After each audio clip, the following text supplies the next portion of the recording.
2024 est passé, t'as pris le flambeau à l'année 2025. Durant 356 jours, nous avons passé des moments somptueux, accompagnés certainement de beaucoup de frissons autour de notre passion commune, le sport. Mais qu'est-ce que le pays a concrètement gagné? Est-ce que le Congo a gagné des places sur l'échelle continentale, voire internationale? On en parlera certainement dans cet avant-dernier numéro de votre magazine Au cœur du sport avec trois invités. D'abord, le tout premier, Max Moké Nzangi. Lui va nous parler des infrastructures sportives. Est-ce que les provinces sont oubliées? Comment faire pour en avoir beaucoup?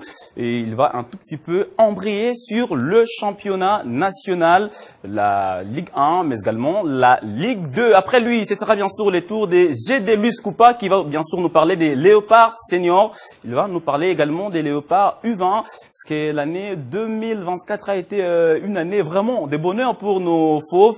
Et on finira avec Eddie Kankou Kadima. Eddie Kankou Kadima sera là pour nous brosser un bilan du comité olympique congolais après la participation des Léopards aux Jeux africains. C'était bien sûr à Paris. Voilà tout pour la charpente de votre magazine. Mais de temps en temps, pendant une heure d'émission, nous serons accompagnés par un public magnifique qui de temps en temps va aussi mettre un peu de l'ambiance. La musique sera de la partie au cœur du sport. C'est parti, puisque vous êtes sur Télé 50 et je vous rappelle que vous êtes au bon endroit. Bienvenue.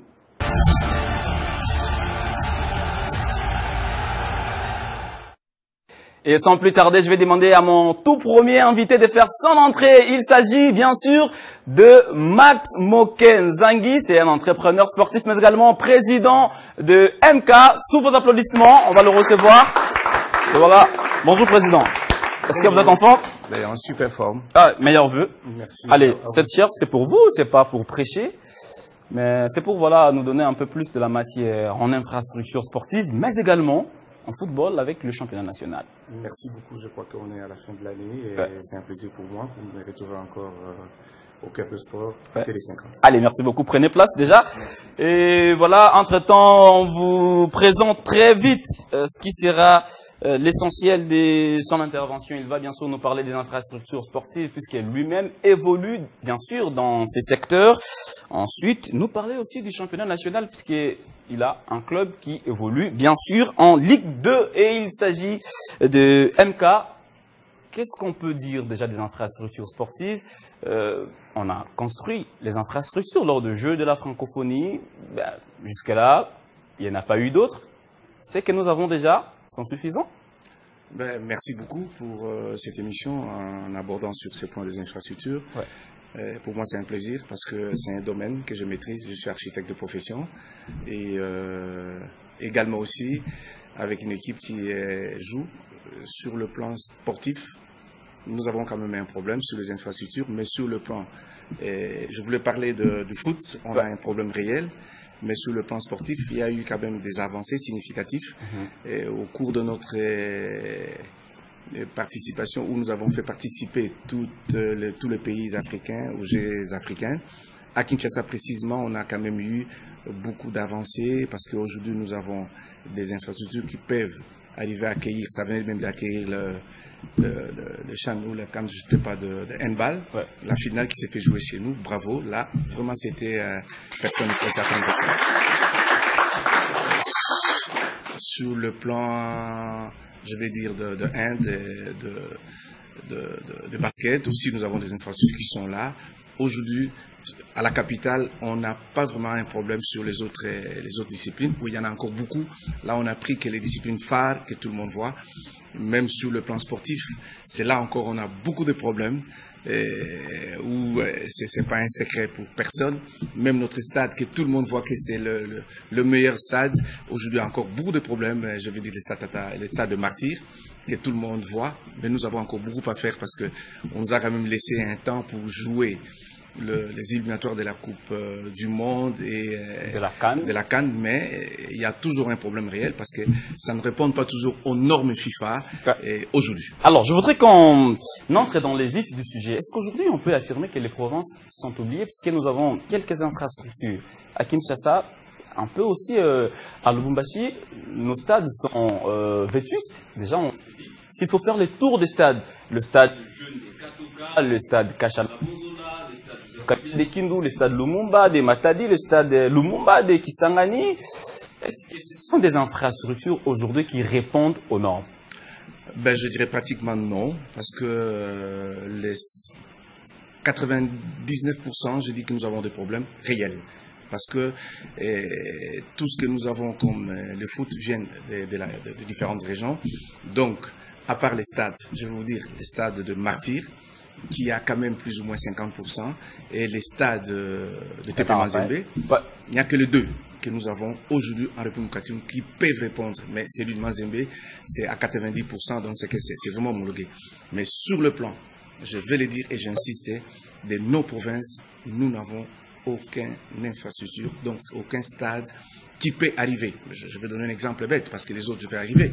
Au niveau de Goma. Ouais. Vous savez, les stades de Goma n'a que les terrains, la pelouse synthétique, c'est fini. Donc les gens qu'on voit, on parle de Goma. Les stades de l'unité de Goma. Les stades de l'unité de Goma n'a que les terrains, donc ça veut dire l'RDG.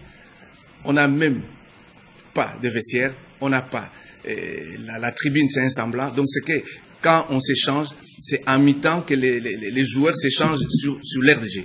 Donc, en 90%, je voulais dire, nous avons des problèmes à Kisangani, qui est la troisième ville de notre pays, qui n'a pas des infrastructures, il n'y a pas de terrain de jeu. Quand on prend Matadi jusqu'aujourd'hui, ça patauge, il n'y a pas de terrain de jeu.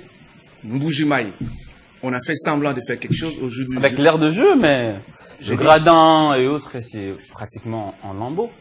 Bah, même l'RDG aujourd'hui, pour que vous puissiez jouer, parce qu'il y a pelouse et pelouse, on a mis une pelouse, excusez-moi de le dire, et peut-être... Allez-y, sentez-vous à l'aise, c'est votre domaine. Parce que c'est quelque chose qu'on a récupéré qui est venu de Chine et qui ne répond aux normes de rien du tout. Aujourd'hui, il y a encore beaucoup de problèmes en Mbujimaï. Ça veut dire qu'on n'a pas de stade. À Kananga, n'en parlons pas. Là, c'est... je ne sais pas si c'est la pelouse ou donc c'est qu'il y a des problèmes réels. Si on rend un tout petit peu, nous rentrons un tout petit peu dans la province de Grand Katanga, il y a l'assemblant des différents stades, donc c'est qu'il n'y a pas des infrastructures qui répondent aux normes. Mais les 90% de clubs qui font des efforts considérables jouent pratiquement dans des conditions qui ne sont pas acceptables. Et je crois que ça, c'est quelque chose aujourd'hui parce que les infrastructures sont les domaines de l'État, donc c'est que l'État doit arriver. Et voilà justement, parce que lors de son adresse à la nation, devant le Parlement, réuni en congrès, le chef de l'État a manifesté en fait ses ambitions grandioses pour le sport de la RDC, mais ces ambitions ou cette vision passe également par les infrastructures. Que faire pour matérialiser cette vision du chef de l'État en matière d'infrastructures sportives? Il y a la volonté politique et la volonté au niveau de décision, parce que ça peut être prise, mais il n'y a pas de suivi et rien ne s'est fait. Aujourd'hui, la République catholique du Congo est en train de projeter à faire jouer je crois la CAN 2029, 2028, avec le Congo-Brazzaville. C'est que nous avons encore des problèmes réels. C'est qu'il n'y a pas des infrastructures. Aujourd'hui, l'État doit arriver, parce que tous les stades que je venais de dire, à part un seul, qui est de TP Mazembe, qui appartient, c'est le stade privé, tous les autres stades appartiennent à l'État. Donc l'État a un devoir et le droit de pouvoir arriver vite à remettre ces stades. Nous avons un problème qui est récurrent. Les stades de Kikwit, par exemple. On a construit les stades plus ou moins avec une tribune de 2000 places assises et le gradin pour 7000 places assises. Mais la pelouse synthétique, s'il vous plaît, 6e génération, qui est bloquée à Matadi plus ou moins pendant une année, depuis le moment 7 conteneurs. Ça veut dire que sur ce que l'État devait payer pour une maudite somme. La facture est venue du ministère des ITPR avec l'approbation des BTC, arrivé au budget pour finance, ça n'a jamais été payé. Et la pelouse est là pour une maudite somme de 500 000. Mais quand vous voyez ce qui s'est fait dépenser, écoute, je sais que c'est le foot, mais il y a le foot, il y a des priorités. Pour faire déplacer une équipe, plutôt, des gens qui pouvaient aller voir les matchs de Léopard, pas moins de 1,5 million pour une journée. Donc c'est que voilà les infrastructures qui doivent être faites pour que cette jeunesse, cette vision du chef de l'État sur le plan footballistique, je parle sur le plan footballistique, jusque-là c'est encore anéanti et ce sont les présidents de clubs qui font des efforts considérables de pouvoir faire jouer les enfants, parfois par terre, parfois sur la pelouse, et je ne sais pas s'il y en a encore, ou sur les sables. C'est comme ça que nous demandons que l'État congolais doit arriver vite à regarder là-dessus, parce qu'il ne faut pas qu'on se contente, les 4 clubs qui participent à la Coupe d'Afrique où à la fin de compte, on ne va pas trop loin. Et moi encore, se faire applaudir par l'équipe nationale. Et bravo parce qu'on est qualifié, mais dont les 90% viennent de l'extérieur parce qu'ils ne sont pas des joueurs qui viennent d'ici. Allez, merci beaucoup Maxime Oké. Nous allons prendre la deuxième thématique. C'est bien sûr sur le championnat national. Comment, bien évidemment, remonter la pente, j'allais dire, depuis quelques années. Le championnat de la RDC patauge. Mais la saison dernière, on a vu quand même que le championnat s'est joué en 2 manches. On a le retour, mais également la phase des playoffs. Cette première expérience, on va dire, a marché cette saison aussi avec le sponsor Illico Cash. On sent quand même que le championnat retrouve petit à petit ses lettres de noblesse. C'est aussi votre point de vue? Nous avons deux saisons sportives au courant de l'année 2024, parce qu'il y a 2023-2024 et 2024-2025. Je peux dire 2023-2024, c'était une catastrophique sur le plan du championnat national. Parce que vous venez de parler du championnat national. Tout ce qu'il y a eu, vous savez qu'est-ce que nous avons récolté, parce qu'il y a eu un championnat qui n'a pas pris fin correctement, mais on a quand même eu 3 clubs qui nous représentent aujourd'hui, où il y a l'un qui est déjà parti, les 2 autres sont en train de continuer. Sur le plan africain, ça veut dire qu'il y a eu des problèmes, mais ces championnats n'ont pas pris fin. Je parle de l'année sportive 2023-2024. Donc c'est que il y a d'autres clubs qui se sont retrouvés toujours maintenus en division 1 par miracle ou par arrangement, mais non les règlements du championnat. Parce que les championnats ne se jouent qu'en règlement. On venait de commencer l'année sportive 2024-2025. Il est au cachet là, comme vous venez de dire. Je ne fais pas la publicité. Allez-y, allez-y. Vous l'avez dit. Ouais. Donc c'est qu'il y a un sponsor qui est en train de venir, qui est en train de sponsoriser la Lina Foot. Nous voyons, par exemple, au niveau de la division 1, jusque-là, les championnats est en train de prendre son cours normal. On voit les matchs se jouer. Là, il faut se dire. Mais en division D, là, ça patauge encore parce que la division D à lui seul. Avant qu'on ne parle de la Ligue 2, je voudrais d'abord qu'on reste sur la Ligue 1. Et là, je vous propose quand même quelques séquences puisque le championnat a commencé en pente. Je voudrais quand même vous montrer les quelques buts marqués déjà lors de cette phase aller. Et j'espère que je vais vous proposer les buts dans les 2 zones. Et ça vous permettra aussi à la maison de voir à quoi ressemble le championnat ou les débuts de la saison au niveau de la Ligue nationale de football.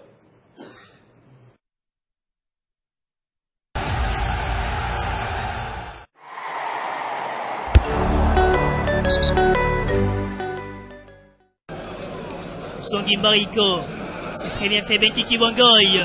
Benkiki, on lui touche pour son coéquipier au Kassami qui relance Benkiki Bongoy. La renaissance en attaque, et oui, Botambo, on va bien suivre cette action, c'est très bien écarté. Une occasion dangereuse peut-être. Zika Larmi qui centre, la tête à Okassami. Le premier but de la saison à Okassami pour le compte des Oranges. L'ouverture du score. Ouverture du score, 1-0.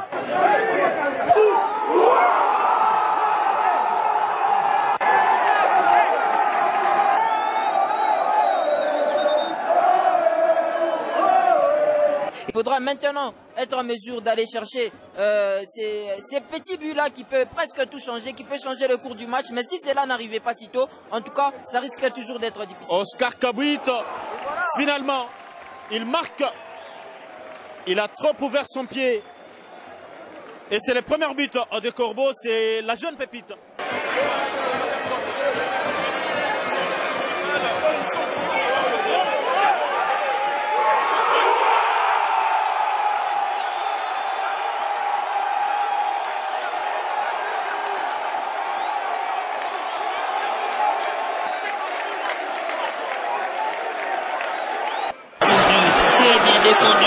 Par Epogachov.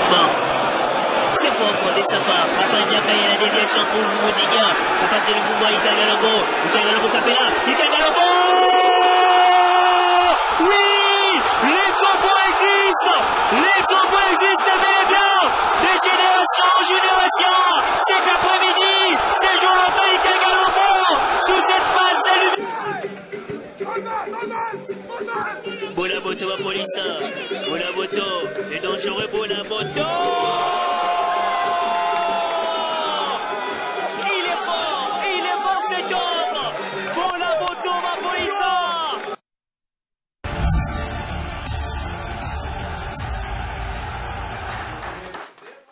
Voilà, c'était là les quelques buts que j'ai sélectionnés pour vous.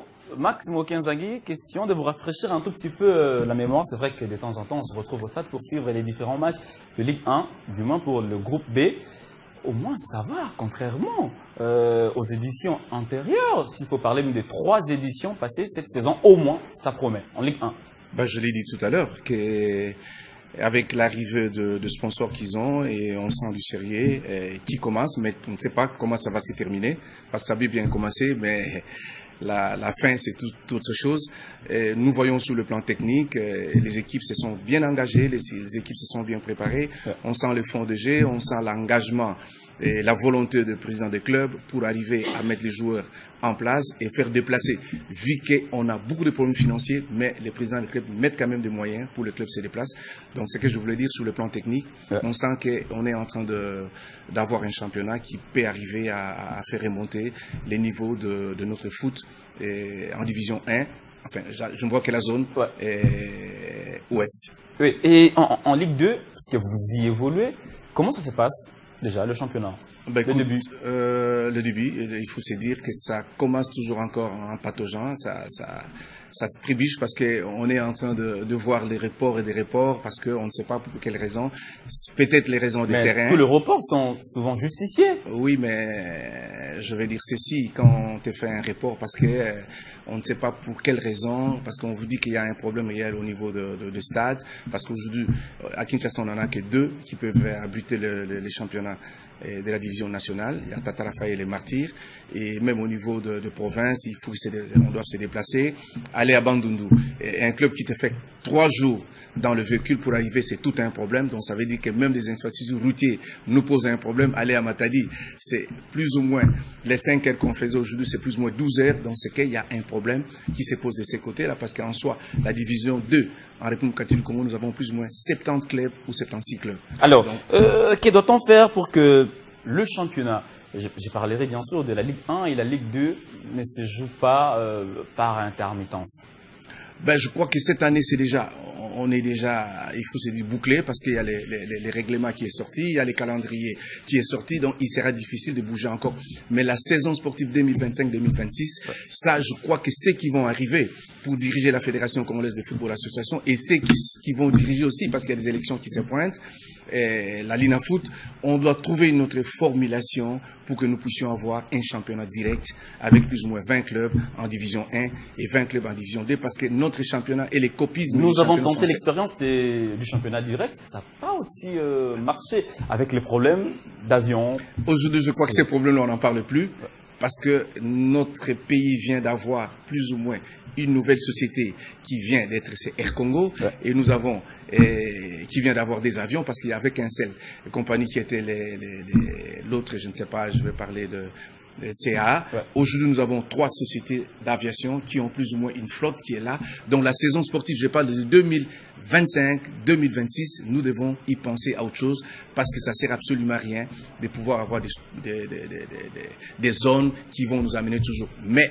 en se rendant compte qu'on a toujours un problème des infrastructures, parce que le foot ne se joue que sur les infrastructures viables et fiables. Alors, il vous reste 2 minutes.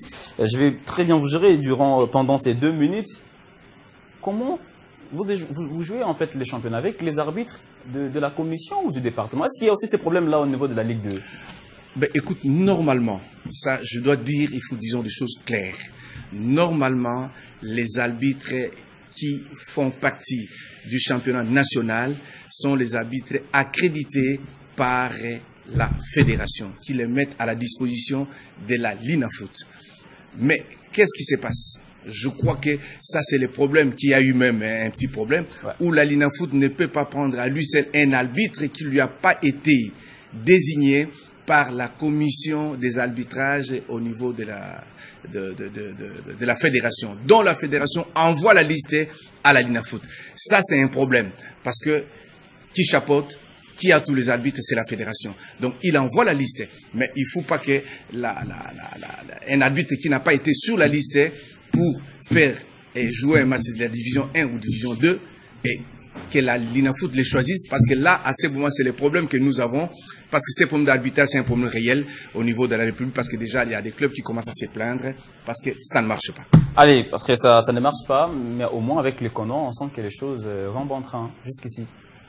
Bah écoute, je crois qu'il y a des paramètres où nous devons dire que, voilà, sur l'organisation, aujourd'hui du fonctionnement, nous les sentons, mais il faut booster parce que nous avons quand même beaucoup de problèmes dont ils vont léguer à la fédération qui va arriver, qui sera élue, mais au moins sur le plan administratif, nous sentons qu'il y a quand même une avancée dont les autres viendront continuer. Allez, merci beaucoup Maximo Kenzangi, vous avez parlé bien sûr des infrastructures sportives, mais également du championnat national. Mais quand même, vous ne pouvez pas quitter ce plateau sans pour autant émettre un avis sur ces personnes. Ils sont tous ministres des Sports. On va voir déjà la toute première photo. Et puis, vous allez nous dire, parmi tous ces ministres, qui vous a le plus marqué ou qui a le plus marqué les sports en République démocratique du Congo. Le tout premier est là, Amos Mbayoki Tengi. On va voir le deuxième. Ben, le premier que vous venez Non, attendez, vous allez choisir seulement un. Parmi tous les ministres qui vont défiler, celui qui a marqué ou qui a laissé des empreintes. Là, on a vu Amos, on va voir l'autre. Le suivant, Serge Chembo-Kondé. Le suivant, François Kabulo, Mwana Kabulo. Le suivant, et l'actuel, Didier Boudimbu. De tous ces ministres, j'allais dire, qui vous a le plus marqué? Ben, de toute façon, je crois qu'ils ne sont pas différents tous. Il y a un qui n'a pas encore terminé le mandat et les trois autres, ils ne sont pas différents. Pour la simple raison, chacun a fait un effort pour se dire que j'ai amené la République démocratique du Congo en phase finale, mais la finalité c'était nul.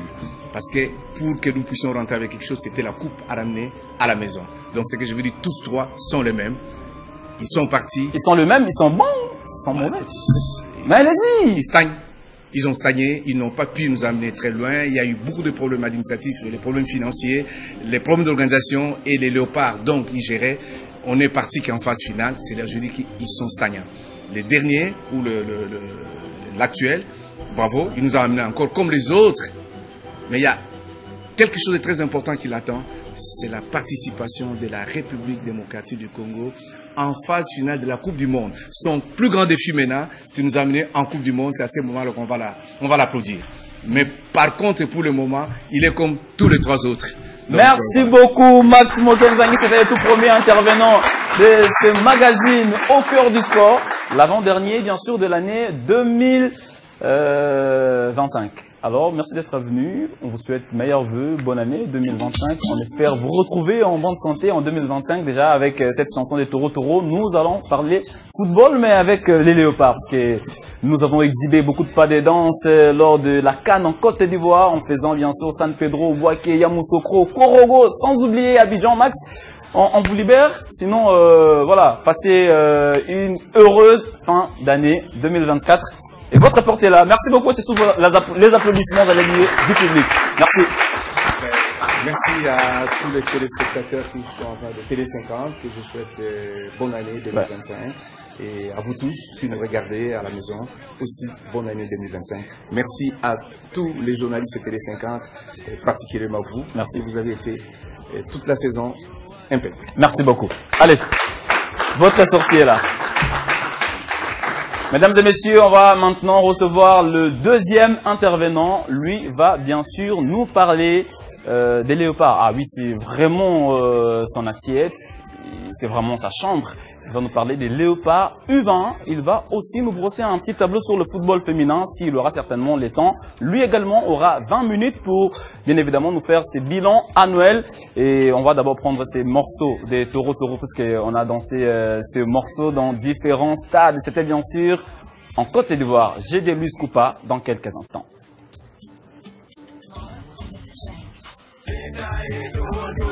Fiston Mayele, Théo Bongonda, Yohan Wissa.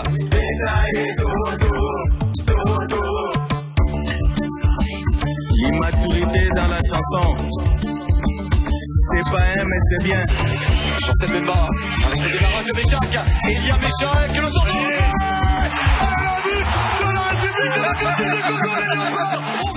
Les Ivoiriens, merci, vous avez organisé la CAN. Mais s'il vous plaît, concentrez-vous sur les coupés décalés. Prakata, prakata, prakata, pra. Boum. Toro, toro, Cédric Bakambu, viens ici. Toro, toro, Meshak et Elia Valada. Toro, toro, Chancel et Mbemba bloc ici. Toro, toro. Le classement est bon, c'est bon déjà, c'est bon, on y va, on y va, on y va. Surveillez le fleuve, chien voisin, surveillez le fleuve. J'insiste beaucoup sur les temps, c'est un poisson très rare en Afrique. Si vous êtes fatigué, appelez la diaspora, au revoir. Serge Ibaka, j'espère que tu m'as compris, hein. Toro, toro, Toro, toro. Vous risquez de réveiller mon côté païen pour rien. Toro, toro. Alléluia, alléluia, alléluia. Toro, toro. Les Gabonais, vous aussi, vous devez jouer, pardon. Pardon, vous, c'est les Bachelors. Justice de Dieu. Yana. Et voilà, nous avons dansé du taureau avec Herman Amissi qui a aussi laissé ses empreintes lors de cette Coupe d'Afrique des Nations en Côte d'Ivoire. Et j'aurais bien voulu qu'on garde un peu ces tapis des taureaux. Question de recevoir GD Luis Coupa qui se plante déjà sur ce plateau. Il peut faire son entrée. GD sous les applaudissements de ces magnifiques publics. Voilà. Meilleurs vœux. J'espère que vous êtes en forme. Très en forme. Merci. Alors, nous avons passé exactement 356 jours pour parler sport. Les sports dans notre pays, beaucoup plus. Nous avons parlé des équipes nationales, handball, football, basketball. Mais avec vous, messieurs, on va parler football. Et ça, c'est vraiment votre assiette. Oui, c'est mon assiette. Les léopards, les équipes nationales. Donc, je suis toujours dans mon assiette lorsque je parle de l'équipe nationale. Merci. Alors là, cette tiers, c'est pour vous, c'est pas pour vous prêcher, hein, mais c'est pour, bien évidemment, nous présenter un peu tout ce que vous savez des léopards A, mais on va embrayer un tout petit peu sur les léopards U20, parce que là, ils avaient remporté les tournois de l'UNIFAC et vont bien sûr disputer la Coupe d'Afrique des Nations de la spécialité. Et je pense que vous avez beaucoup d'éléments à nous fournir ce matin. Absolument. Donc, c'est une première pour la République démocratique du Congo. L'équipe nationale U20 a remporté les tournois de l'UNIFAC. C'était à Brazzaville dans un contexte tellement compliqué puisque l'équipe avait voyagé avec 15 joueurs. Ouais. Au lieu de 23, et puis il y a eu 2 joueurs qui ont été blessés parce que la fédération congolaise n'avait pas enregistré certains joueurs. Ils ont évolué pendant la compétition avec pratiquement 12 joueurs, donc ça veut dire 11 joueurs sur le champ et 1 joueur sur le banc. Ouais. Et quand même, ils ont fait beaucoup d'exploits, ils se sont montrés très forts, ils ont fait preuve de résilience, de détermination, voilà, jusqu'à remporter ces trophées.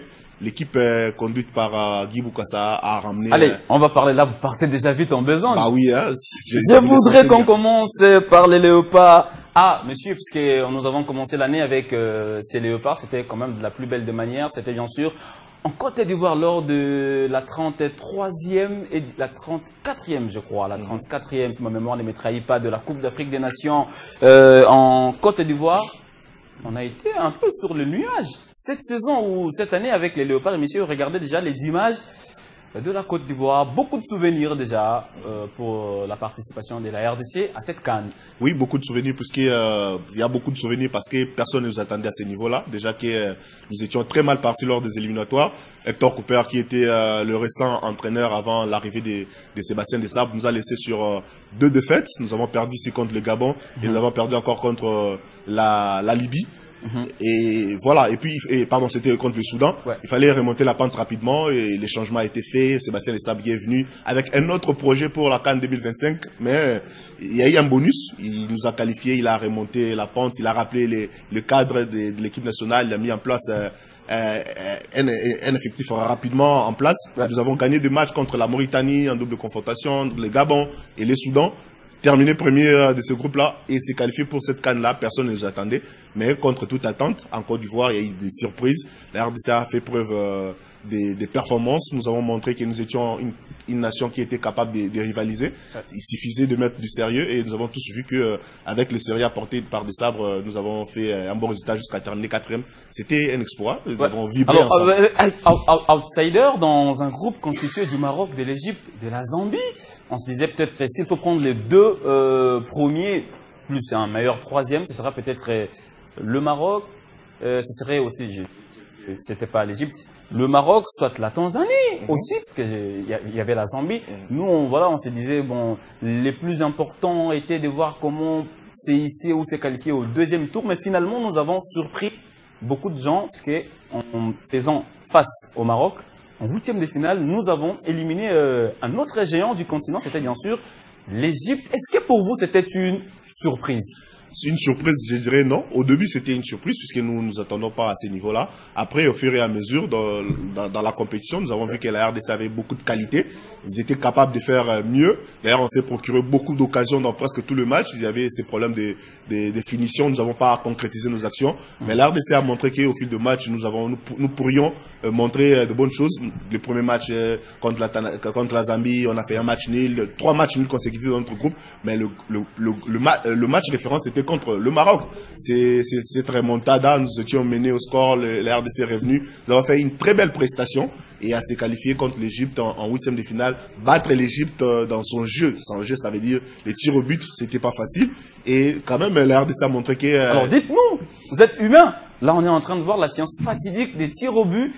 On se disait déjà face à Abou Gabal, alias Gabaski, on ne pouvait pas quand même tenir. Comment vous vous êtes senti un peu quand on est arrivé à ces moments des tirs au but? D'abord, il y avait en tant qu'humain d'abord. D'abord, il y avait la peur de quitter la compétition à ce niveau-là, puisque l'appétit commençait déjà à venir en mangeant. Et contre une équipe comme l'Égypte, avec Abou Gabal qui est réputé pour arrêter des pénaltys avec son style un peu particulier. Je m'y attendais pas à voir la RDC à ce niveau, voir les joueurs tirer des tirs au but de cette façon-là et surprendre l'Égypte. Après, voilà, lorsque j'ai vu l'Égypte a raté, j'ai commencé à croire. Je me suis dit que voilà, c'était possible de faire quelque chose comme c'est une loterie, les tirs au but. On a été chanceux ce jour-là, c'était notre jour de chance. Et voilà, c'est encore Abou Gabal qui a encore raté ses pénaltys pour permettre à Lionel Messi de marquer son tir au but et nous qualifier. Et la dernière fois que nous avons remporté une Coupe d'Afrique des Nations, on a réussi à éliminer l'Égypte, c'était bien sûr en 74. On se disait, comme on a maintenant éliminé l'Égypte, on va essayer de faire quelque chose. Mais messieurs, regardez, sur l'autre vidéo, il y avait une surprise qui nous attendait. Et c'était pratiquement un coup d'arrêt, perdre devant les éléphants de la Côte d'Ivoire, qui n'étaient pas flamboyants depuis le début de la compétition, mais qui ont réussi à nous arrêter en demi-finale. C'était un peu le malheur de croiser l'équipe organisateur. Donc je pense que tout le monde a vu comment la Côte d'Ivoire a très mal commencé à la compétition. Ils étaient ressuscités quasiment. Et une équipe comme ça qui a éliminé le Mali, qui a éliminé le Sénégal. Donc il fallait s'attendre à un grand match. C'est vrai que la RDC, sur le plan technique, nous avions des arguments pour battre cette équipe et éliminer cette formation, mais devant leur public, il y avait la motivation du public, il y avait un peu aussi, vous savez, nous sommes en Afrique, les problèmes de l'arbitrage n'étaient pas encore vraiment corrects à 100%, mais on peut pas s'en plaindre pour ça. Nous avons joué notre match, malheureusement sur une erreur de concentration et à l'air à marquer. C'est vrai que ça fait mal, mais moi j'ai tiré beaucoup de leçons. J'ai vu une équipe congolaise qui était capable de transcender ses limites, qui était capable de montrer qu'elle était aussi une grande nation, de pouvoir rivaliser. Et voilà, c'était les destins pour la Côte d'Ivoire. Et ces buts marqués bien sûr par Sébastien Haller, on se dit, bon, on s'est dit que ces buts-là, voilà, ne pouvaient ou ne pas entrer, mais ça fait quand même mal. Ça devait être un but somptueux, un but, voilà, un peu facile, mais qui nous a coûté très cher déjà dans cette Coupe d'Afrique des Nations. Dans des matchs comme ça, ça se joue sur les détails, sur les petits détails, lorsque vous êtes concentré dans votre moment fort. D'ailleurs, le but là, ce n'était même pas le temps fort de la Côte d'Ivoire. Ils ont profité d'une passivité de notre défense pour jouer à fond leur contre-attaque et marquer ce but là. C'est vrai qu'il y a eu, faut reconnaître qu'il y avait problème de concentration, Gédéon Kalou notamment, qui n'avait pas lu la trajectoire, et Lionel Messi qui était un peu avancé. Donc c'est arrivé, bref, les étoiles étaient alignées pour la Côte d'Ivoire, ils étaient chez eux à domicile, avec le public, avec les soutiens, tout le monde. Et voilà, le destin a fait qu'on s'arrête là. Et voilà, après le match des classements contre l'Afrique du Sud, c'est ce match-là que moi je regrette le plus, parce que nous avions tout pour prendre une médaille de bronze. Malheureusement, on l'a pas fait. Et bravo à la RDC qui a fait une très belle CAN, surtout avec des gestes pour dénoncer tout ce qui se passe à l'est de notre pays. Ça a marqué la compétition. Je peux dire bravo à Sébastien Desabre et à Chancel Mbemba et son équipe. Alors dans cette Coupe d'Afrique des Nations, il y avait l'ambiance sur le terrain, mais également en dehors du terrain, parce que nous avons dansé du taureau. Je voudrais un peu qu'on nous mette ces tapis. Est-ce que, vous êtes journaliste, mais est-ce que vous êtes arrivé aussi d'exhiber quelques pas de danse à chaque fois qu'on avait gagné avec ces morceaux des taureaux? Bien évidemment, d'ailleurs, lorsque ça jouait ici avant que je n'entre. Mais on n'a pas vu, hein. Ouais, c'était dans le coulisses. On peut voir, on peut même voir ça en live, hein, si on peut nous envoyer. C'était dans le coulisses, mais j'ai fait quelques pas de taureaux. On est congolais, à part le fait d'être journaliste, on est congolais, c'est notre pays, c'est notre pays, c'est notre nation, il y a la passion qui est là. On ne peut pas s'en passer d'être heureux lorsque l'autre équipe performe. Et voilà, la CAN a été magnifique sur tous les à côté. Et Herman Amissa a animé en tout cas avec surveiller les fleuves, taureau, tout ce qui s'est passé. D'ailleurs, vous étiez en Côte d'Ivoire, vous avez vu comment tout le monde a vécu l'atmosphère autour de cette CAN. Alors, personnellement, moi j'avais mal. Demandé à Christopher Chitamba, ce jour-là, quand on a été battu par la Côte d'Ivoire, je sentais vraiment qu'il y avait quelque chose en moi qui ne marchait pas. Parce que je m'étais dit, dans cette CAN, on a réussi à faire face à l'Égypte, au Maroc, la Guinée qui avait d'ailleurs une très très bonne équipe. Oh là là, face à l'Égypte, ça n'a pas marché et j'avais en tout cas très mal en tant que Congolais. Bon. Parce que voilà. C'était en fait la déception était énorme puisque l'appétit commençait à venir. Au départ, on se disait, voilà, même si on se faisait éliminer, c'était pas grave. Mais vous atteignez déjà la demi-finale, tout le monde voit déjà la finale, la coupe. Ouais. On voyait que, surtout qu'on a rencontré la Côte d'Ivoire qui n'était pas la meilleure équipe de cette CAN. Et on se disait qu'on avait une autre chance d'éliminer les pays organisateurs et d'aller chercher la coupe. Malheureusement, nous avons perdu. Donc c'est là où il y a eu une forte déception, puisque nous étions à la porte d'ailleurs de prendre ces trophées. Malheureusement, je pense que c'est une belle génération et qui a laissé des bons souvenirs pour cette CAN.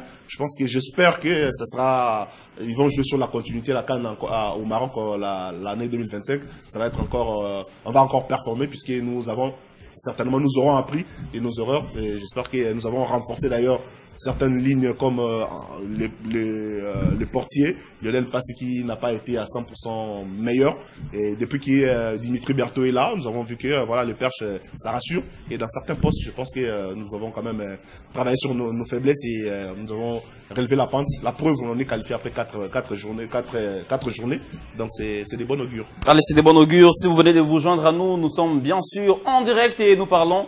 Nous avons ouvert bien évidemment la porte de l'émission bilan, le bilan annuel, les bilans de l'année 2024 et nous parlons bien sûr des Léopards seniors messieurs, les Léopards seniors messieurs qui ont disputé bien sûr la Coupe d'Afrique en Côte d'Ivoire et qui se sont arrêtés en demi-finale et qui ont réussi bien évidemment à se qualifier aussi à la Coupe du Monde 2025. Mais on va s'intéresser maintenant aux Léopards U20 et je vous rappelle que ce décor a changé puisque voilà, nous sommes pratiquement à quelques jours de l'année 2025 et nous ne sommes pas seuls, nous sommes accompagnés d'un public intéressant, un public magnifique qui de temps en temps nous accompagne aussi.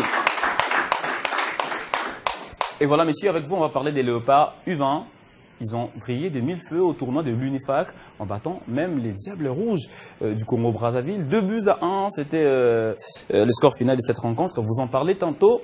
C'était vraiment une année de la RDC ou c'était juste de l'improvisation?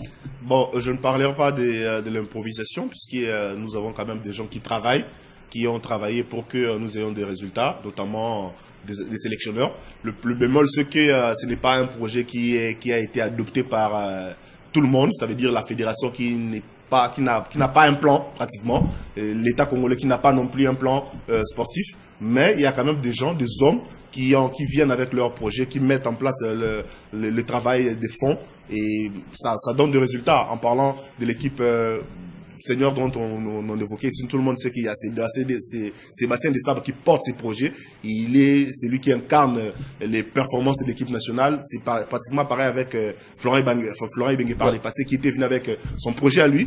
Il incarnait tout lui réussissait. Je pense que c'est la même philosophie aujourd'hui encore et avec l'équipe U20 je crois qu'il y a quelqu'un qui est là, Guy Boukassa, le sélectionneur qui est là, ça fait plusieurs années.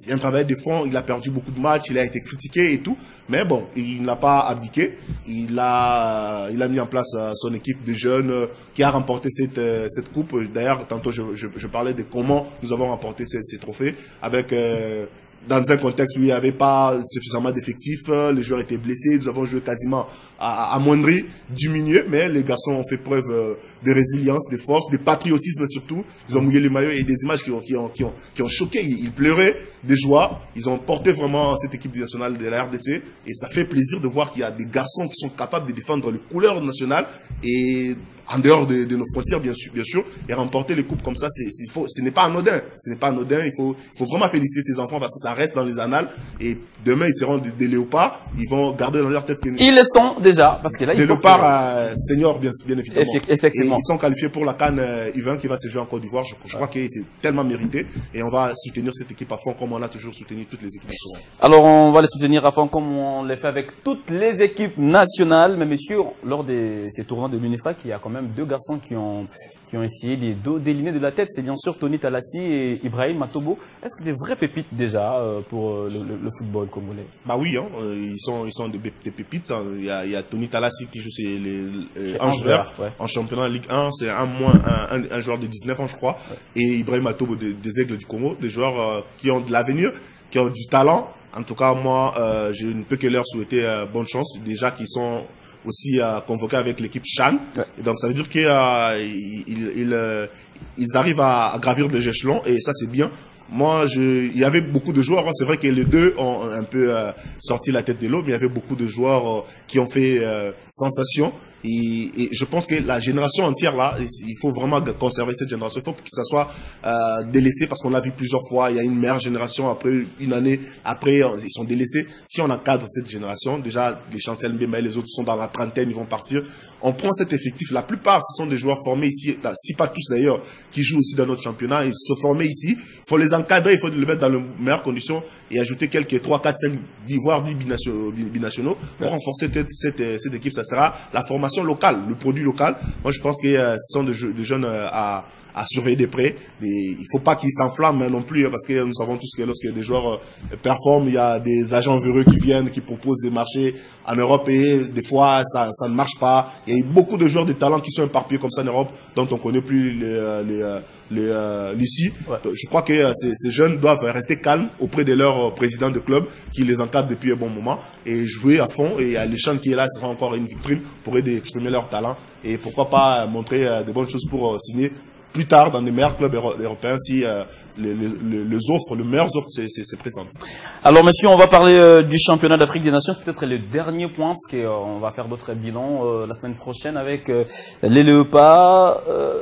Football féminin, toujours. Bien évidemment, féminin. Qui se sont qualifiés. Oui, on va parler du football féminin même dans les 2 dernières minutes, parce que nous avons match. D'accord. Déjà ce week-end contre le Tchad. Est-ce que cette équipe, cette sélection rassure avec Otis Ngoma? Ouais, il y a des joueurs qui rassurent, parce que nous avons vu ces joueurs, tantôt on parlait des deux, ils ont fait la performance avec les tournois de l'UNIFAC. Ouais. La plupart sont jeunes, et il y en a d'autres qui brillent en championnat, comme Bolaboto par exemple, le meilleur buteur. Vous avez aussi Somwaku.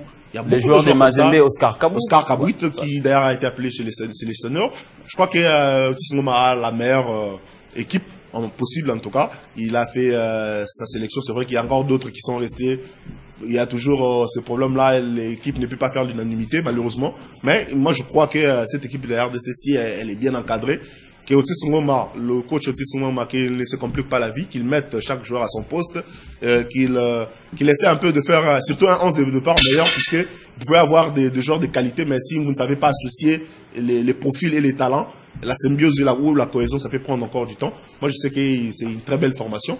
On a la possibilité de se qualifier contre le Tchad. Après, la phase finale reste encore une option à avoir de près. Et je crois qu'on va se qualifier. Et la phase finale se jouera bien sûr en début d'année 2025. Ce sera en Tanzanie, en Ouganda, mais également au Kenya. Je vous rappelle toujours que si vous êtes sur TV 50, sachez que nous faisons le bilan annuel. Le bilan de l'année 2024 et de temps en temps, je vous rappelle que nous sommes accompagnés d'un public composé en majeure partie des athlètes de l'Académie Athletics Football avec leur manager. Ce sont eux, bien sûr, qui nous accompagnent, monsieur. On va finir avec le football dames, les léopards dames, j'allais dire.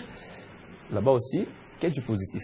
Bah oui, hein, en tout cas dans l'ensemble, je crois que dans le football, surtout les équipes nationales, il y a eu beaucoup de positifs puisqu'on s'est qualifié à la CAN, on pourra se qualifier pour le CHAN, on s'est qualifié pour la CAN U20. Et chez les dames également, on s'est qualifié pour la CAN féminine senior. Ouais. Depuis la dernière fois, c'était en 2012. C'est une performance à saluer pour cette équipe féminine de la RDC. Après, encore une fois, comme je le disais, c'est encore un effort d'un individu. Ce n'est pas un projet porté par la fédération, ce n'est pas un projet porté par l'État. Il y a encore la dame Olive Kiloa. On doit saluer son travail. Depuis qu'elle est là, elle a focalisé son énergie sur les équipes nationales féminines, surtout l'équipe première. Mais elle est qui? Elle est au niveau du champion. Elle est, je crois, la présidente de la Ligue nationale de football féminin. Parce que vous parlez d'elle, c'est quand même intéressant. Elle gère. Elle est au niveau de la fédération ou elle est au niveau de la Ligue? Ben, elle est au niveau de la Ligue, elle file à la fédération, certes, mais apparemment, elle travaille en solo. On dirait c'est une entité autre qui n'a rien à voir avec la fédération. Parce que l'organisation, tout ce qui se passe autour, si elle s'est laissée guider par la fédération, je vous assure que les résultats ne seraient pas la même. Parce qu'on a vu plusieurs fois l'équipe nationale féminine délaissée. Elle savait pas où se loger, elle savait pas comment voyager. Mais avec elle, l'organisation qui a tourné autour, on doit saluer. Il y a du positif. L'équipe a joué beaucoup de matchs amicaux. C'est vrai qu'il y a eu des scores négatifs, malheureusement. Mais on s'est qualifié pour la CAN plus de 10 ans après. Ça, c'est à saluer. Et moi, je dirais bravo à cette formation, bravo à tous ceux qui ont travaillé autour de cette équipe. Et on va espérer qu'on va faire la meilleure CAN possible. Ce sera au Maroc l'année prochaine, l'année 2025, bien évidemment. Et on va souhaiter tout le meilleur pour notre sélection nationale féminine. Merci beaucoup sous les applaudissements du public. Gilles Deluis Coupa va aussi dire un peu un mot de la fin. Mais déjà, vous êtes dans votre statut de coach.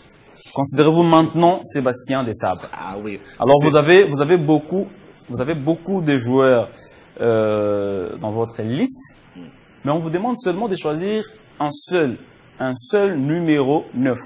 Alors vous allez regarder l'écran. Il y a une Coupe d'Afrique des Nations qui arrive. On dit bon, vous ne devez jouer qu'avec un seul numéro 9. Vous avez celui-ci, Samuel Essende, sociétaire d'Augsbourg en Allemagne. Vous avez Simon Banza. Lui est venu avant Essende, il est là jusqu'aujourd'hui. On va voir l'autre. Vous avez Fiston Mayele Kalala. Je vous demande de choisir seulement un seul numéro 9 pour composer votre équipe. Ça s'arrête là, la liste? Ouais. Bah, je vais prendre carrément Simon Banza puisqu'il a le profil qui réunit les deux autres. Donc, il peut jouer comme pivot, comme un joueur de profondeur. C'est vrai que c'est un numéro 9 qui a toutes les qualités possibles, qui sait jouer de la tête, qui est puissant, qui est rapide. Donc, je vais prendre Simon Banza avec lui. Je vais faire une très belle équipe. C'est vrai qu'en équipe nationale, il n'a pas encore marqué, certes, mais c'est un buteur. La preuve avec Braga, meilleur buteur de la saison dernière, deuxième meilleur buteur de la saison dernière du championnat portugais. Cette saison avec Trabzonspor en Turquie, les meilleurs buteurs. Donc un buteur, ça reste un buteur à tout moment, il peut faire très mal. Merci beaucoup, Gilles Deluis Coupa. C'est tout pour ce matin, mais je crois que c'est pas la dernière. Je crois que ce n'est pas la dernière intervention, ce serait peut-être l'avant-dernière, parce que nous avons encore d'autres thématiques à aborder la semaine prochaine. Question de finir en beauté l'année 2024, mais de temps en temps, vous étiez parmi les invités qui venaient régulièrement au cœur du sport. Nous vous souhaitons meilleurs vœux, heureuse année 2025 en famille, surtout. Nous souhaitons des paix, des longévités, des succès, surtout dans vos entreprises. Nous espérons vous retrouver en forme en 2025. Merci Christian, merci à tous ces publics, merci à TV5, c'est toujours un plaisir. Merci beaucoup, Gédé. Allez, votre sortie est là. Et voilà, mesdames et messieurs, on continue à parler sport. Bien sûr, c'est l'émission le bilan de l'année 2024. C'est lui que nous allons recevoir maintenant. On le connaît un peu pour son franc-parler. Lui, il analyse tout sans tabou. Il dit tout haut ce qu'il fait que les autres disent peut-être tout bas. Il s'appelle, bien sûr, Eddie Kankoukadima. Lui, il va nous parler du comité olympique congolais. Parce que cette année, la RDC a participé aux Jeux africains à Accra. La RDC a également participé aux Jeux olympiques. Ce qui nous pousse d'ailleurs à parler du comité olympique congolais. Qu'est-ce que le comité olympique a exactement fait pour aider la nation à gagner beaucoup de médailles? Alors, il va peut-être rentrer un peu avec ce son de Céline Dion. Céline a fait une prestation magistrale. C'était bien sûr à Paris. Eddie Kankoukadima est juste là. Pendant qu'il fait son entrée, on va une fois de plus l'applaudir. Et ce serait bien sûr avec le son de Céline Dion.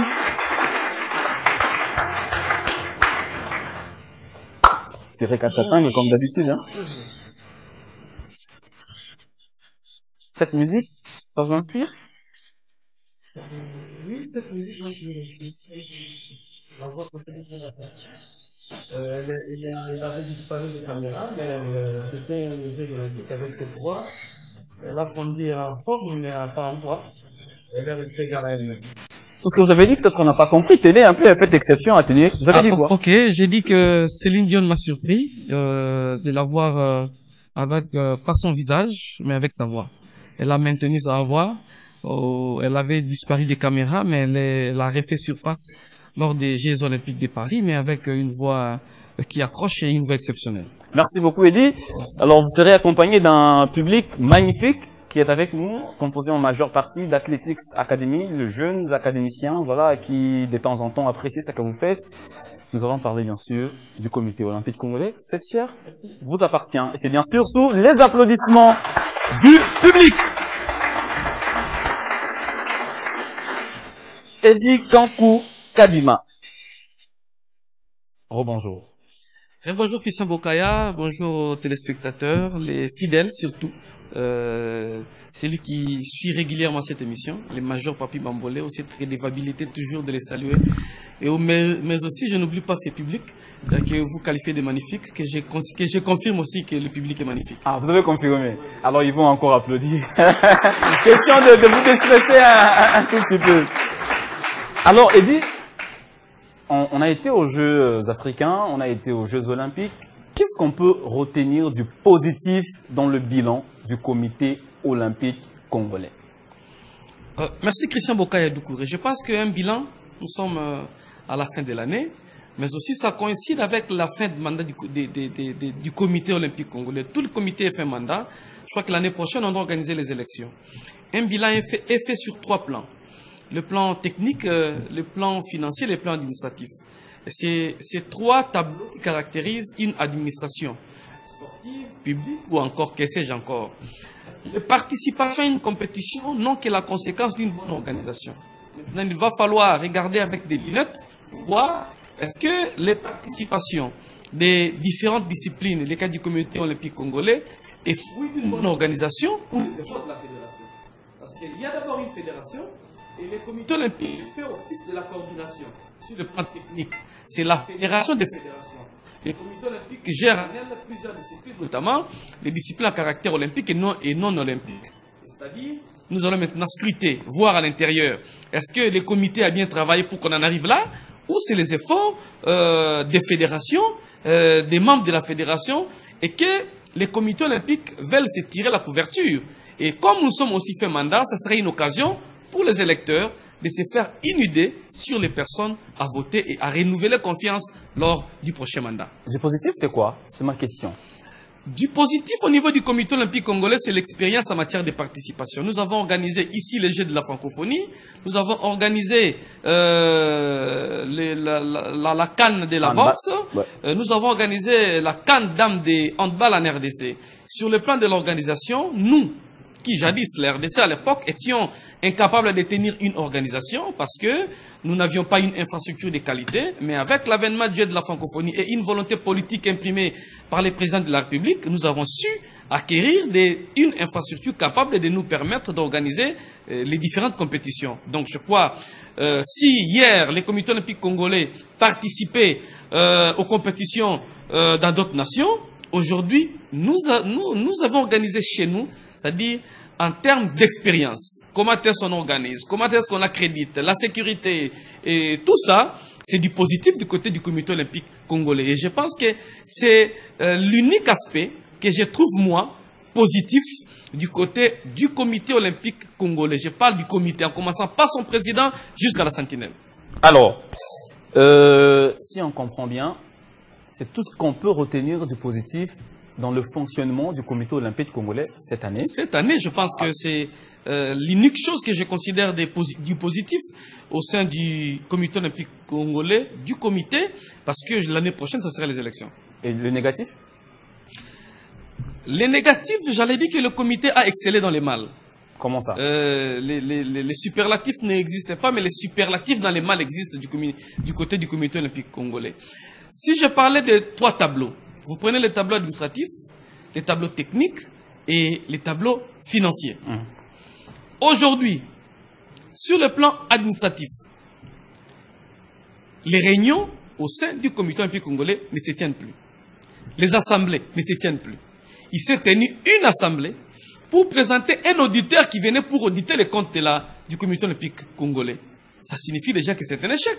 Si pendant un mandat, le mandat prend 4 ans, vous n'avez organisé qu'une seule assemblée et cette assemblée avait pour ordre du jour nous présenter un auditeur qui était venu pour auditer parce que ça jazzait du côté du CEO. On ne pouvait plus financer parce que les CEO attendaient les rapports des autres financements. Sinon, on n'allait plus donner. Ils ont senti qu'il y avait un danger.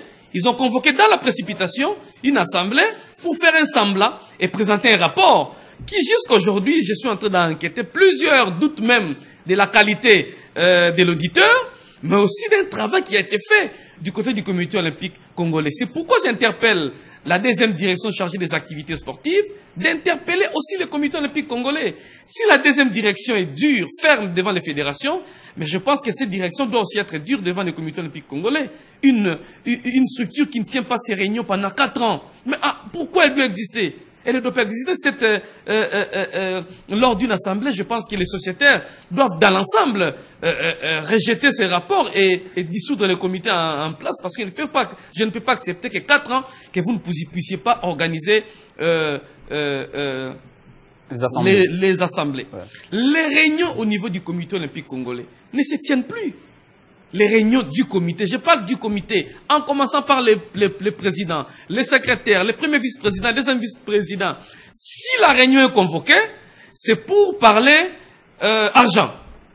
Et si cette réunion est convoquée, on parle argent. Non, mais là vous étiez encore en train de nous brosser les tableaux. C'était une parenthèse. J'ai dit, si une réunion se tient du côté du comité du congolais, c'est en urgence pour parler argent. Alors que les textes disent que le président peut convoquer une assemblée.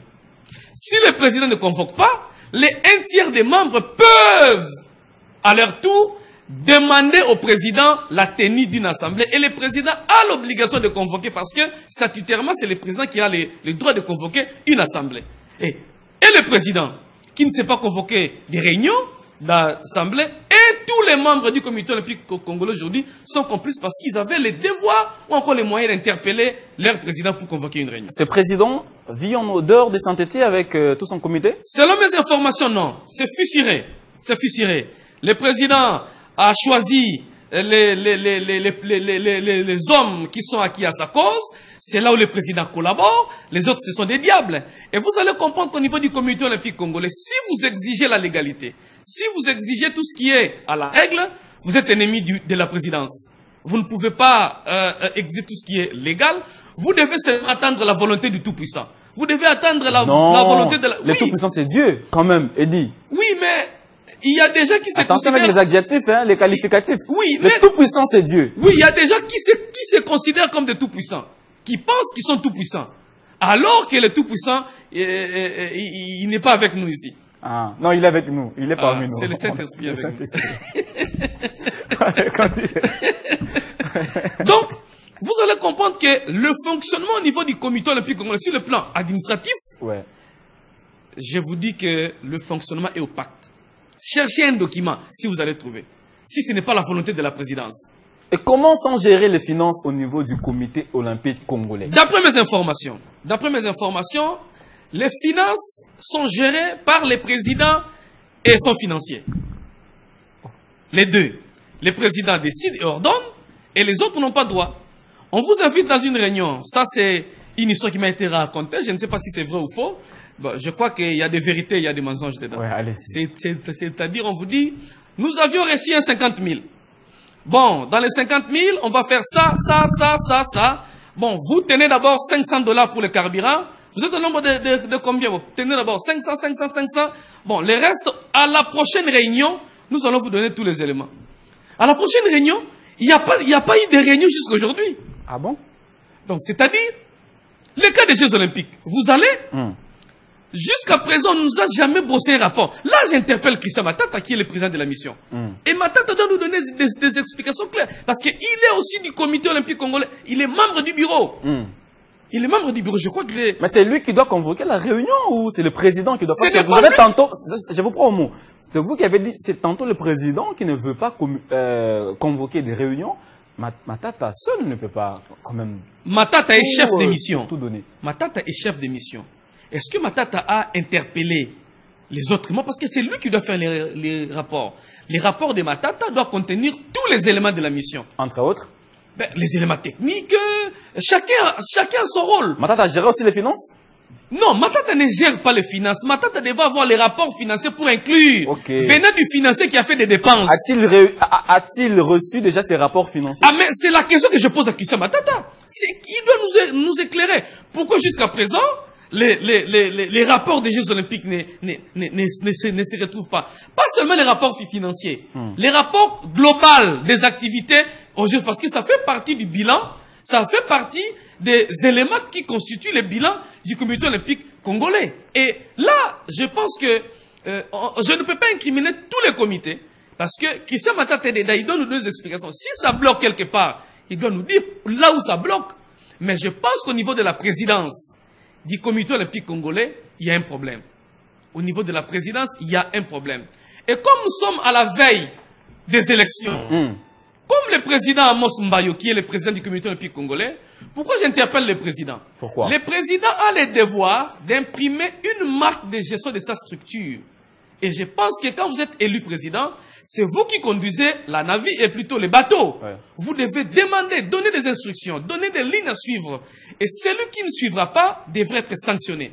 Mais je constate avec regret, avec amertume, que c'est le président lui-même qui est le problème du comité olympique congolais. La présidence, sans vision, vous pouvez me dire quelle était la vision du président du comité olympique congolais? Vous donnez une médaille olympique durant... non, la promesse des campagnes de M. Amos Mbayo, c'était doter la RDC d'une médaille olympique lors des Jeux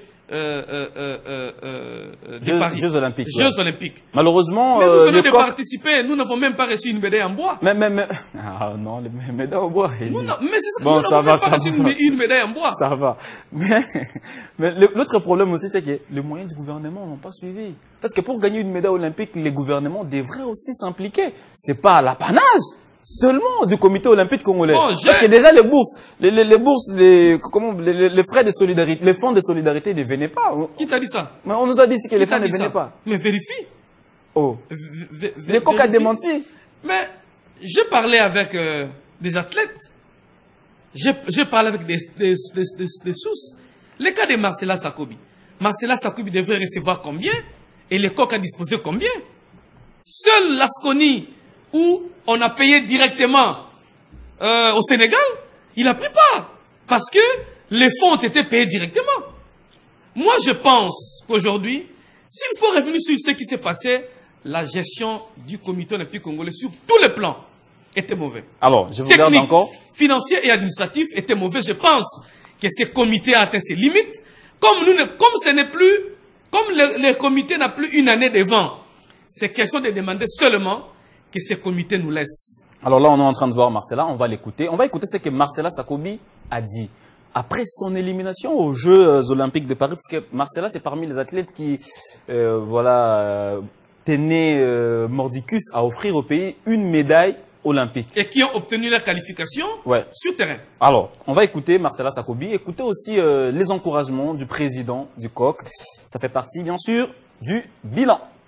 D'après moi, en cas de légalité, ce sont des juges qui vont juger de donner les points dans le bango balingi. Les juges ont donné na adversaire nanga. C'est pourquoi on a aussi un stage, pour que ce stage, le gouvernement congolais a accompagné le ministère du sport, le comité olympique, parce que bâti n'arabi sur stage avant. Bah mais surtout compétition on a bango bakenda stage une année. Non, le juge va se battre. C'est une battante. Elle est concentrée. Elle ne voulait même pas sortir. Elle était dans sa chambre parce qu'elle tient à faire de prouesse de l'air. Donc toute la République est derrière elle. En cas de légalité, ce sont des juges qui vont juger de donner les points dans le bango balingi. Les juges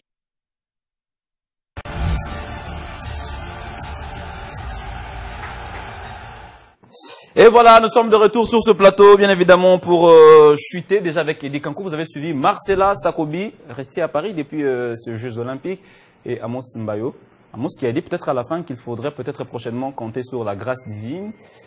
Voilà, peut-être il faut aussi associer. Mais vous l'avez suivi. Vous avez dit, Amos Mbayo dit qu'il faut compter sur la grâce divine. Oui, la grâce divine, ouais. Lui, c'est un pasteur. Ah. Donc, vous n'avez rien fait. Vous attendez que des miracles. C'est faux, vous allez rentrer à la maison préduit. Okay. On compte sur le miracle si vous avez préparé. Marcella, je viens de suivre Marcella. Il a tenu ses discours parce qu'il avait les présidents. Non, mais il a parlé de ses adversaires parce qu'elle n'a pas bénéficié de la même préparation que ses adversaires. Si Marcella n'a pas bénéficié de la préparation, ce n'est pas la faute au gouvernement congolais. C'est la faute au comité olympique congolais. Marcella avait son argent pour la préparation. Et le comité international envoie de l'argent pour les athlètes qui ont la possibilité de se qualifier. Et Marcella faisait partie des athlètes qui remplissaient correctement et naturellement les critères pour bénéficier d'un $5 000 par je crois, trimestre, si je ne me trompe pas. Mais elle n'a pas bénéficié, tantôt c'était 1500, tantôt c'était 1200 qu'elle recevait. Et je crois qu'on ne peut pas aujourd'hui se cacher derrière ça. Et on est en train de demander encore à l'État congolais d'exsaigner encore les caisses de l'État pendant que le comité international envoie de l'argent pour la préparation des athlètes. Dites-moi un peu. Comment est-ce que la fédération de badminton reçoit l'argent venant de la fédération internationale? Comment est-ce que le président du comité olympique congolais, Amos Mbayo, sur sa chaise, fauteuil, casquette d'un président, aligne la fédération de badminton pour recevoir le fonds? Mais c'est pas lui, c'est choisi par les CEO, le comité. Donc les CEO choisis sans critères, sans base. Une fédération qui n'a même pas de base ici. Alors qu'il y a des fédérations qui ont des athlètes capables. Vous savez quoi? Pour terminer. Tout ça est fait à dessein. Ouais. On choisit une fédération presque moribonde. Justement. Non, parce que vous parlez de badminton, il y a aussi l'escrime. Bon, c'est un exemple parmi tant d'autres. Ouais, c'est-à-dire, on choisit une fédération où on peut manipuler facilement les dirigeants. Parce que vous ne pouvez rien dire. Vous ne représentez absolument rien. Je pense que nous sommes à la veille des élections. C'est là où j'interpelle les électeurs. Nous devons doter les comités olympiques congolais, la fédération des fédérations, des dirigeants capables de nous apporter une vision qui peut demain nous amener des médailles. Le comité actuel n'a rien fait. Aucune activité qui est du corps organisé durant ces 4 ans. Aucune. Et dans tout ça, l'État congolais fait quoi? Il joue quelle partition dans tout ça? L'État congolais est considéré comme le pourvoyeur de fonds qu'on utilise. Il n'y a même pas de suivi. L'État congolais est considéré comme ça. Je pense qu'il va falloir à la longue travailler sur base des objectifs. On ne peut pas faire décaisser de l'argent naturellement. Vous savez que pour la CAN handball, c'est aux alentours de 5 millions de dollars qui sont sortis. 5 millions de dollars américains. Non, mon c'était 1 million, 2 millions. J'ai dit, mais la facture était plus que ça. La facture partait entre 7 et 8 millions. Le ministère des Finances a dû réajuster pour arriver aux alentours de 5 millions. Et échelonner les décaissements. Si pour la CAN handball on décaisse, je crois que politiquement, nous avons gagné. Et ça nous reste sur le plan sportif. Sur le plan sportif, on ne peut pas construire avec le comité Amos Mbayo. Avec des vieilles vases, peut-être, comme vous disiez. On ne construit jamais avec de vieilles vases. Il faut les casser. Merci beaucoup, Eddie Kankou Kadima. Sous les applaudissements du public, messieurs, on vous garde encore un tout petit peu, puisque on ne peut pas échapper à la règle. Un peu comme j'ai de Luis Coupa. Mais également avec Max Moquet, les 2 premiers intervenants. Vous allez voir un peu le tableau. Admettons qu'il n'y a que 2 candidats éligibles pour les élections à la Fédération congolaise de football association et que vous, Eddie, vous devez choisir. On va voir la première image. Il s'agit bien sûr de l'actuel président du CONOR, Dieudonné Sambi Seleloutou. Il est en lice, mais il n'est pas seul. En face de lui, il y a un autre monsieur qui est passé à la Fédération congolaise de football association. Le président Doti, Donatien Timanga. S'il faut donner la destinée de la Fédération congolaise de football association, vous allez donner cette destinée à qui? Bon, je dois répondre avec explication ou bien? Vous n'avez qu'à faire un choix. Je n'ai pas de choix. Je pense que entre deux mâles, il y a moins bon. Les mâles? Entre deux mâles, il y a moins bon. Je pense que si vous me présentez Dieudonné Sambi qui n'a pas de qualité à prouver, qui n'a rien à prouver, et lui là a atteint ses limites, il est même au niveau de sa ménopause en termes d'innovation. Il n'est plus rien à porter. Il a prouvé ses limites à la tête de la fédération. S'il faut faire un choix, s'il faut faire entre les deux, faire un choix, je préfère Chimanga. Chimanga. S'il faut faire un choix, parce que je n'ai pas de choix, il faut faire un choix. S'il faut faire un choix, je préfère Chimanga à la place de Dieudonné Sambi. Et pourquoi? Parce que Chimanga est le moindre mal que Sambi. Le Conor aujourd'hui est en train de partir sans président. Je préfère avoir un président comme Chimanga qui peut ou ne pas être là. Il n'est pas aussi très dynamique, il n'est pas aussi très fort, mais je préfère Chimanga que Sambi. Aujourd'hui, le bateau Fekofaï conduit sans capitaine. Et tout ce qui se fait là-bas, tout ce qui se fera des conséquences demain quand un comité élu viendra à la fédération. L'émission est terminée. Venez vers moi parce qu'on a passé quand même des moments somptueux un peu avec vous chaque samedi dans Au cœur du sport. C'était l'avant-dernier numéro de l'année 2024. Le tout dernier sera bien sûr la semaine prochaine. Meilleurs vœux à vous, plein de bonnes choses. Et nous espérons que nous allons encore bénéficier de la confiance du sélectionneur pour être encore là. Là maintenant je vais jouer le rôle de Sébastien Desabres. Là j'ai Simon Banza, Fiston Maele, Samuel Essende, Cédric Bakambu. Mais je vais voir qui devra revenir la semaine prochaine pour bien évidemment nous parler, parce qu'il y a encore des bilans. On va parler des clubs, on devra parler de la boxe, on devra parler basketball, beaucoup de choses à développer avec les analystes. Et merci Eddy, merci d'être venu. On vous souhaite plein de succès déjà dans vos entreprises et on espère vous retrouver en forme, si jamais la semaine prochaine, en 2025. Voilà, moi je salue le public. Merci beaucoup. Et voilà, mesdames et messieurs, c'est par ici que nous mettons un terme à cette émission, l'avant-dernière émission de l'année 2024. Vous étiez avec nous depuis les débuts. Nous avons essayé de passer au peigne fin les grandes lignes de l'actualité sportive. Nous avons bien sûr parlé des infrastructures sportives, mais également du championnat national. Après, nous avons parlé des léopards, toutes les équipes nationales football, bien sûr, qui ont été quasiment sur le nuage. On a fini avec Eddy Kankou Kadima qui nous a peint un tableau du comité olympique congolais, puisque je vous ai rappelé, cette année, la RDC a participé aux Jeux africains d'Accra, dont on va d'ailleurs évoquer la semaine prochaine, sauf imprévu avec Simon Valdo-Yamba. Nous avons parlé également de Jeux olympiques et c'était accompagné d'un magnifique public constitué en majeure partie des athlètes ou des académiciens d'Athletics Academy, avec Rigobert Bokolo. Merci à ceux dont je connais, et notre Kalala et tous les autres. Merci beaucoup à l'équipe technique, avec Dadi Makabi qui était derrière toutes les caméras, secondé par Exaucé et Glody Matula. À la régie finale, c'était bien sûr Carly Mabiala, Jocelyn Toumba et Dédé Sansoir était bien sûr à la prise de son. On se retrouve la semaine prochaine avec le même plaisir, la même ambiance, pourquoi pas, et surtout passer un excellent week-end en compagnie de votre chaîne Télé 50. Meilleurs vœux à tous et à chacun.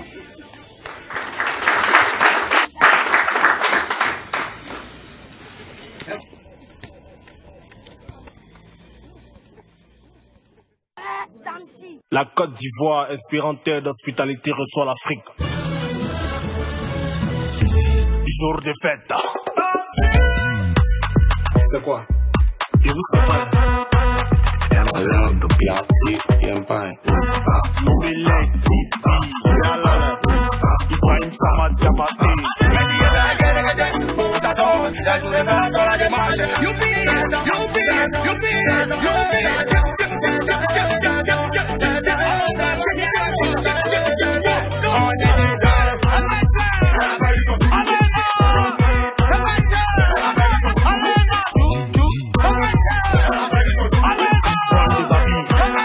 Y'a pas conseil, hein, à lui seulement.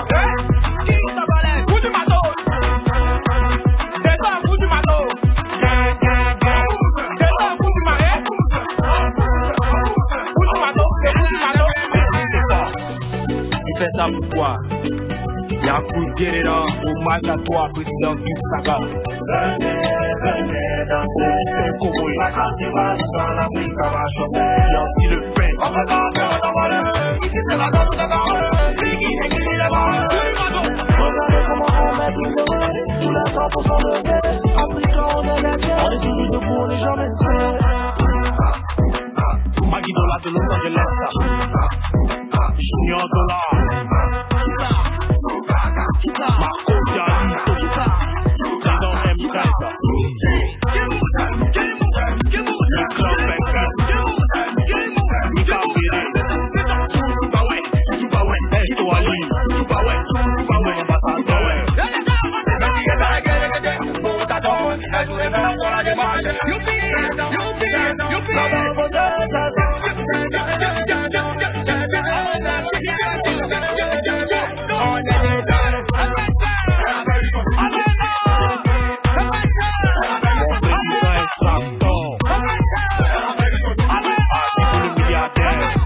C'est fatigué pour jouer, nous on est là.